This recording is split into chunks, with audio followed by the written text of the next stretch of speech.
Banyaknya limbah sampah plastik yang berakhir di laut menjadi perhatian seorang ilmuwan asal Amerika Serikat untuk berbagi pengalaman ke Indonesia. Sabtu siang kemarin, ilmuwan yang sudah 20 tahun bergelut di bidang penanganan limbah global tersebut mengunjungi salah satu lokasi pengelolaan sampah di Denpasar. Pengelolaan sampah berbasis masyarakat yang diterapkan oleh Desa Sanur Kauh Denpasar menjadi daya tarik seorang peneliti asal Amerika untuk mengunjungi tempat ini. Pada kunjungannya, Dr. Jana yang merupakan pemegang otoritas tertinggi dalam bidang limbah global dan pemicunya di Amerika Serikat ini datang ke Bali untuk mengetahui sistem pengelolaan sampah yang ada di masyarakat. Menurut Jana, sistem pengelolaan yang ada di salah satu depo ini sudah cukup baik. Hanya saja kesadaran masyarakat untuk memilah sampah organik dan anorganik masih kurang.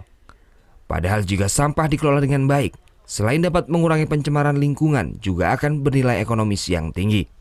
Yeah, I think there's a lot of people that aren't really aware of how this collection works. So actually part of my visit is just to even make people aware of what's going on here. So the people in the community here might learn something.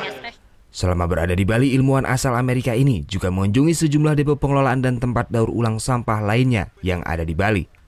Tidak hanya di Bali, Dr. Jana juga akan mengunjungi sejumlah daerah di Indonesia. Dr. Jana mendapat kepercayaan oleh Departemen Luar Negeri Amerika Serikat untuk datang ke sejumlah negara dan salah satunya adalah Indonesia untuk berbagi pengalaman tentang upaya menekan jumlah sampah plastik yang berakhir di laut. Surya Sanjaya melaporkan untuk NET. Thank you. Udah selesai nonton beritanya? Jangan pergi dulu dong. Subscribe dulu dan nonton tayangan lainnya di sini. Subscribe, nonton lagi. Subscribe, nonton lagi.